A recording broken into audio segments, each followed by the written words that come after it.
our Creator is just and righteous. So there's no such thing as things being one-sided. Even if things seem imbalanced for a time, it's going to balance itself out because that's just the law of nature. So right now we're experiencing a balance and people coming back into truth and coming back into the knowledge of who they are, searching for answers. Everything about our society is actually matriarchal in nature.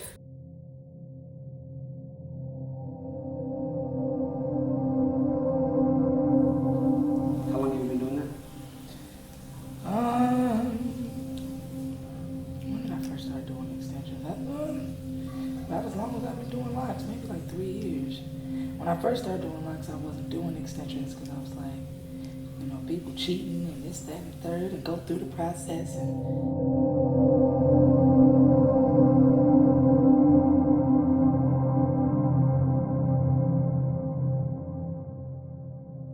it was too many people that were doing extensions and they weren't doing them correctly, so they were causing damage to people's hair. And so because of that, I was like, you know what, I'm gonna just start doing them because I don't want people to be out here and getting their hair messed up and not done correctly. So that's why I started doing them.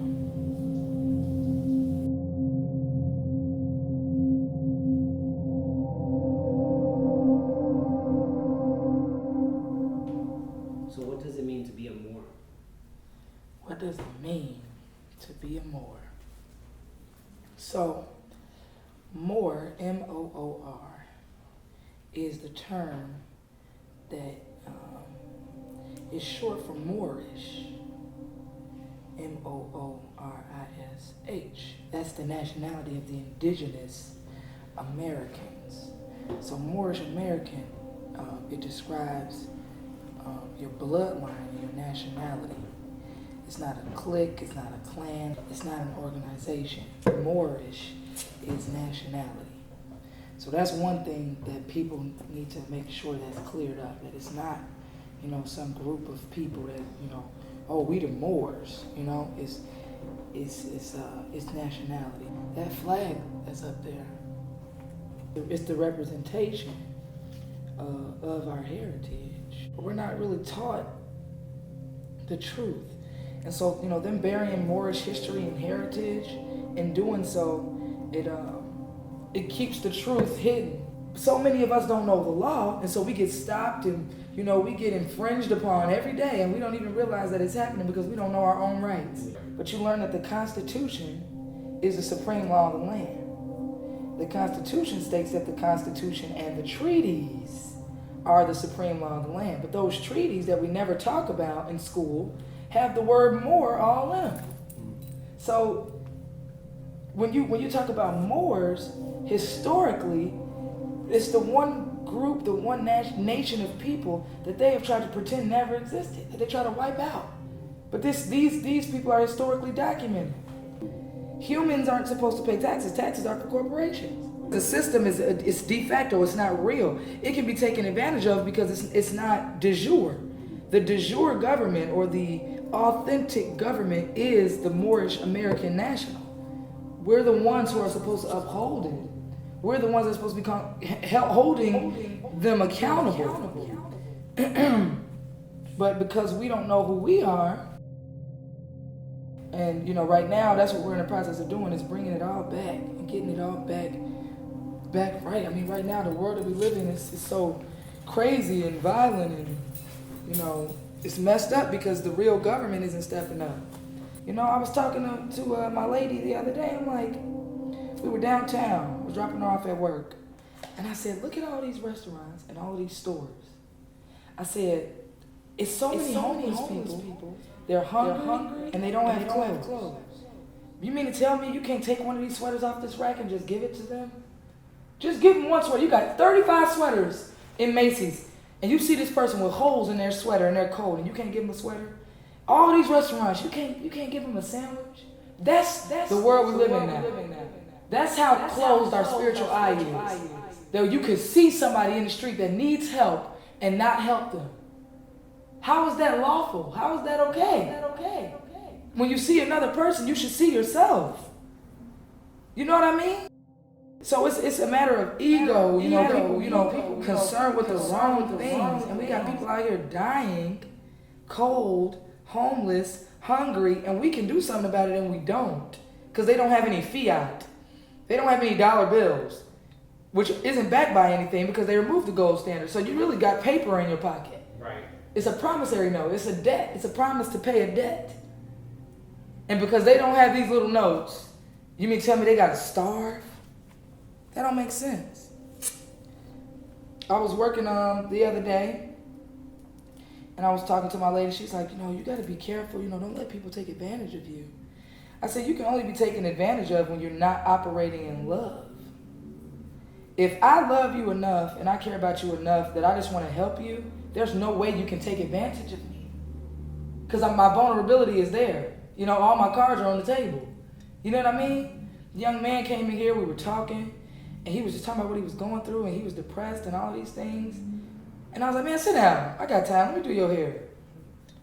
Combed his hair, got him fresh, cut the sides, gave him some slashes, had him looking good. He walked out of here. He was so happy. And I was like, now what happened to that depression? And I was like, that's payment enough. That's more than any fake fiat could ever put something in my pocket. But I changed his life.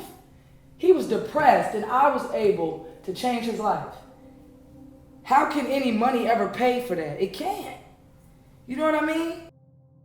But the problem is when we don't think that way, and we're so selfish in our thinking, we miss it. We miss the real opportunity to be rich. That made me richer. You know what I'm saying? That made me richer. And so we have a false notion of what rich and what riches are and what wealth is. And then we look up and our world is a mess. It's a mess because people don't care about people anymore. People don't care about people anymore. You see that LTPFJ? That is, those are the 5 divine principles that we live by as Moorish Americans, and that's love, truth, peace, freedom, and justice. Now, at the end of the day, for me, there's no possible way there could be any fault or harm if you're doing things in love, truth, peace, freedom, and justice. There's no homeless people. There's no hungry people. There's no wars. There's no, you know what I'm saying? All of that stuff is a wrap.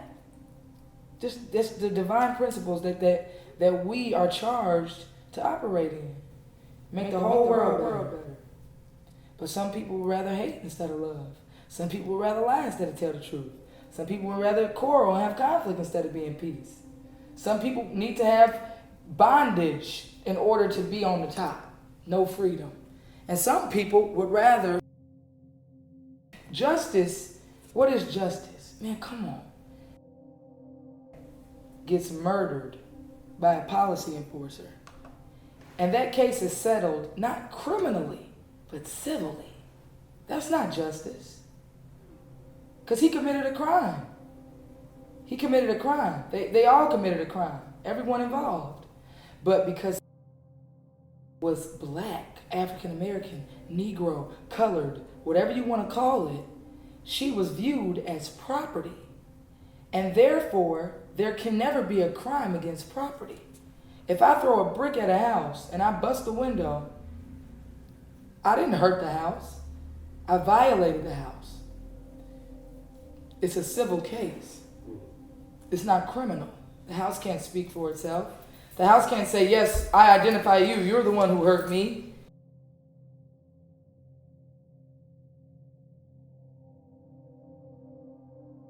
Some cows being put in this machine by these men, and then they had wrapped something around them to constrain them, and then all that was sticking out was their head, and they just whacked their heads off.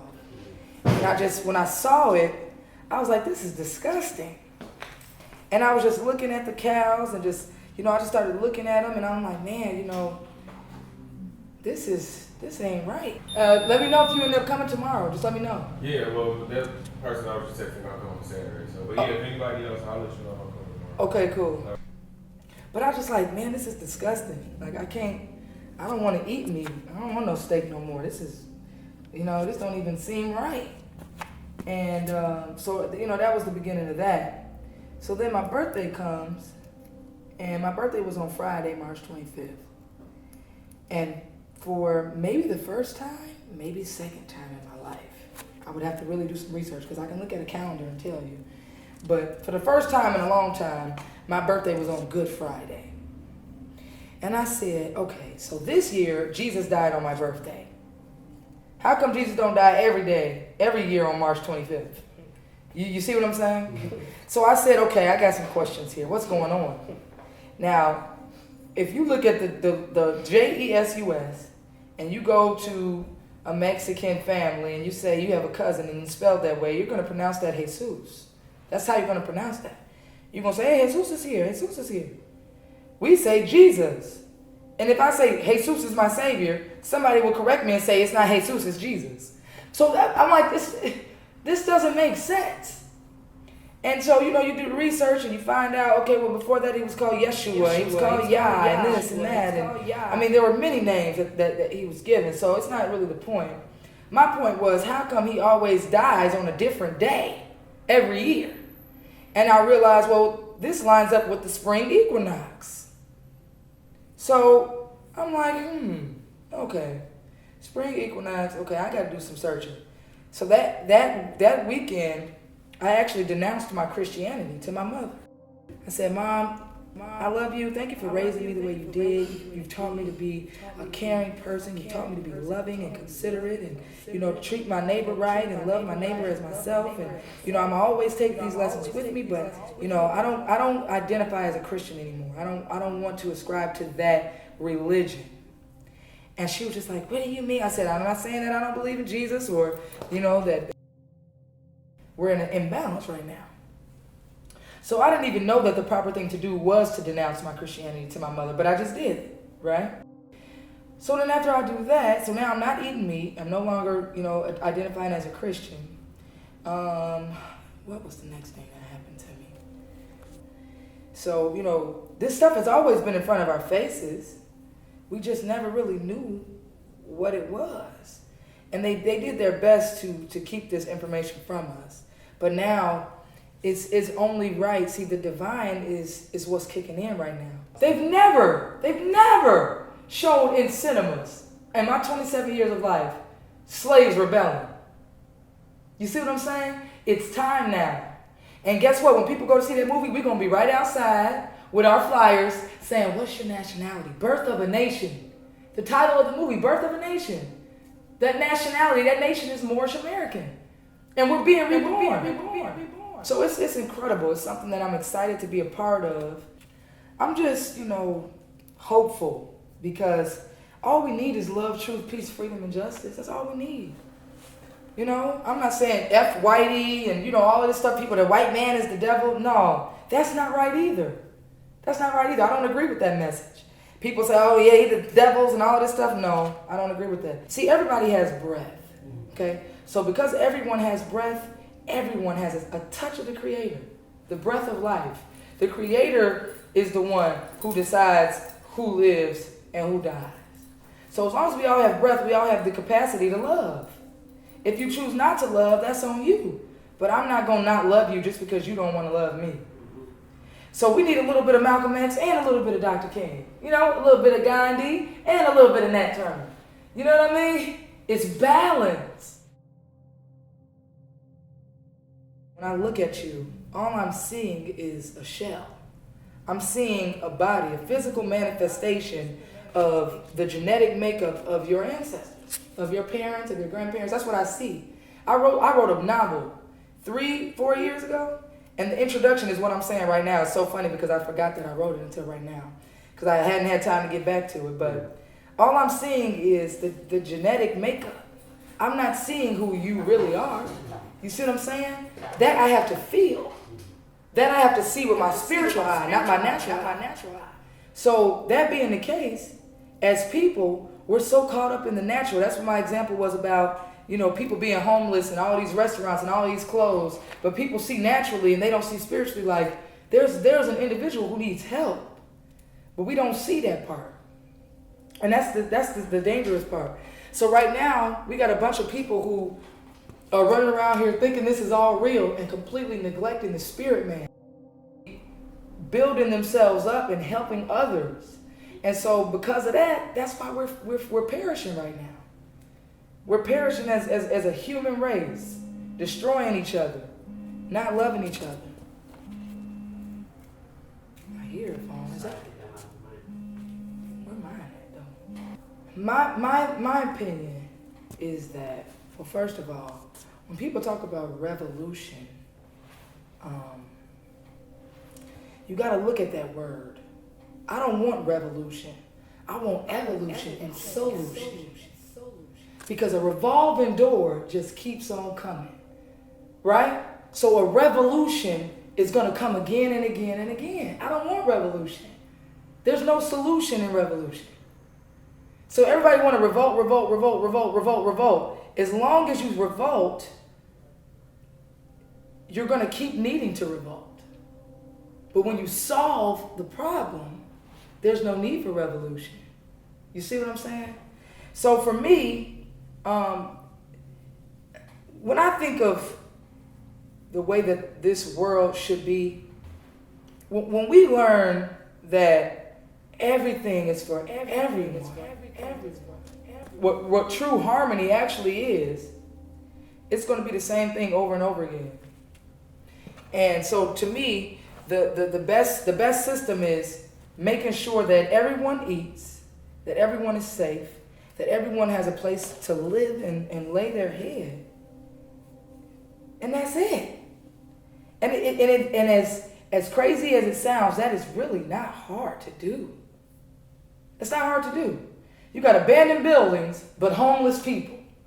I know how we can solve both of those problems. Take the homeless, give them a home. Now the building's not abandoned, and they're not freezing in the street.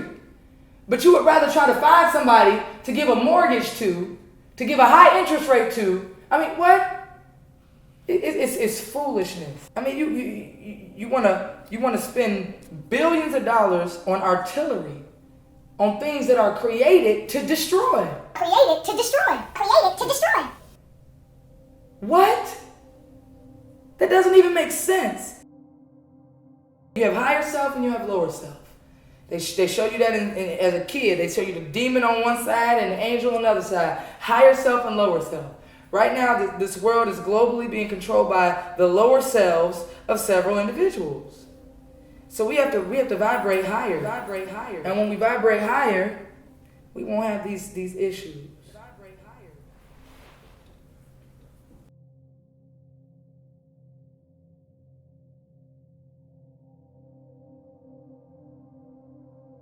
Thank you. How you gonna tell me I need your permission to eat, to grow my own food? How you gonna tell me I need your permission? How you gonna tell me it needs to be FDA approved? If it came from the ground, it's approved by the source.